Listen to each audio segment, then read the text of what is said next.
Good morning, good afternoon, good evening, whatever time they reach you, I greet you. Right? I don't really even know what to call this video that I'm finna make because I'm just finna be transparent and put a couple little facts out into the atmosphere. And if they come back, they come back. If they don't, they don't. But I can always say that I took time out of my day to say this, whether people listen to it or not. Let's be completely transparent, man. I spent 17 years of my life in prison. Let it digest. Take a moment. Take it in. Hold on to it. Hold on to it. Let me say it again. I spent 17 years of my life in prison, and you never really heard me talk about prison. And let me tell you why. Because I actually did what I went to jail for. I was being stupid on a weekday. I was playing in the streets and doing street things, and the consequences of doing street things, or you could go to prison. I went to prison. Yeah. So I don't glorify it, right? And I don't talk about it. I don't talk down on it or none of that because I knew the consequences of my actions before I did them. And it'd be kind of different maneuvering through the world when you got a gap that big in your life and you dealing with people that ain't never had a gap in their life at all. So they can't understand you. They don't relate to you. They can't feel where you coming from because they've been doing what they've been doing every single day of their life. There has been no interruption in their little program, right? So honestly, I'm institutionalized, but I don't look at it like a bad thing because everybody in the world institutionalized. They just don't know it, or they do know it, but they not accepting of it. Right? You got the same schedule. Just kind of look at it. If you go to work every day, then you institutionalized. You go to your job every day. That is your cell. That's where you're going to be at, right? That is your prison. You locked into it for a couple dollars. You know? And that's just how it worked. But I spent 17 years of my life in prison. I do not glorify it. I do not talk down on it. I have friends who are in prison and shall be in prison forever. I have friends who are in prison for stuff they didn't even do, and they still won't let them out, though they have judicially said that you innocent. We just can't let you out because you appealed too many times too early before the truth came out. Neither here nor there. Being locked up all that time, man, taught me certain things about life and gave me principles and morals and things of that nature that average people don't understand. And I don't knock them for it because you kind of do what you do with the environment that you in. So if you were brought up with no principles and morals about yourself because the people before you didn't have no principles and morals about themselves, then you just kind of got to go with that because you got it honest.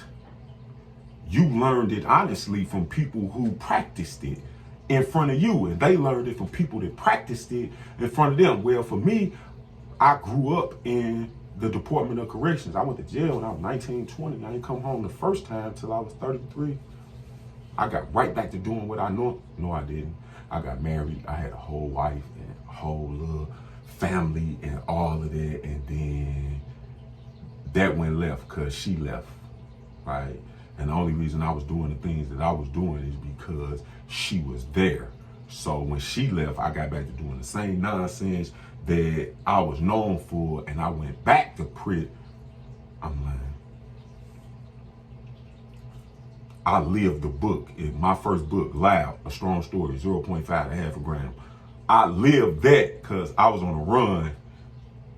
I wrote a book about it. If you want to find out about that, you're going to have to read the book. But then I went back to prison for another 3 years. 14, then 3, May 17. I didn't do it all in one stretch. I did it in 2 pieces, but one was way bigger than the other one. So I came home again and I got right back on the nonsense that I was on. Like, cause that's all I know. One, I don't have no children. I don't really got no family and none of that. I don't really talk to them people. So it's just kind of me in the world, and I be doing what I be doing because you only get one life to live. So I got right back to doing the nonsense that I was doing. And my mother, my creator, my God. Right. So if you ever hear me say, you know what I'm saying, when I say energy name, it's like talking to my creator because scientifically, that's all I know. right? Do I believe in God? Absolutely. My own God, and we're not gonna have that conversation. But my mother, my creator, right? My father died when I was a baby. Another long story. You have to leave it in the comments. I'll tell you about it. But I don't remember my father. So all I ever know was my mother. So my mother, on her deathbed, right, asked me to stop doing everything that I was doing to pursue a legitimate lifestyle with no penitentiary chances and no dirty money and none of that. Go do this right here. If I could get my damn wish, if you would give me anything before I die, please stop doing what you're doing and go do something else. Everything that you do, just keep it within the letter of the law, that you can't go to jail, no penitentiary chances, no running from the police, no dealing with substances that they can send you to jail for. None of that. Don't do any other things that you know how to do. Don't do none of the stuff that you grew up doing. None of the things that you know how to do, your job, your occupation. When you go to work every day, that was my job. So don't do anything that you are used to doing and go do something completely different. My mama died in 2017. It's 2023. I gave her my word I would do that in 2017. It's 2023, and I'm still doing it. I'm not doing anything against the law. I gave her my word that I would stop doing anything that was illegal or could put my freedom at jeopardy due to the fact that I have an extremely large gap in my life already. I don't need to put no more space in between me enjoying life and me going to get them people some time so they could collect a couple dollars off of me. That's my truth. That's my transparency.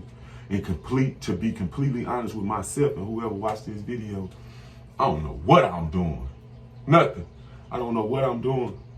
I don't have the slightest idea of what I'm doing, but I'm going to keep doing it until I figure it out because I can't stop. I gave my mama my word, and due to situations and things in my life, that means something to me. I do not care what it means to somebody else. Right? Forgive me how I say this. If you say something and you don't stand on that, that is completely up to you. But when I say something, I mean that. From the bottom of my heart, from my soul, from my being, I meant it when I said it. Because if I didn't mean it, I wouldn't have said it. I gave my mama my word I'll stay out the streets. I do.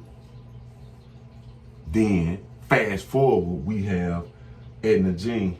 And that's kind of the reason why I stopped everything to say this to myself and you, right? Edna Jean came into my life,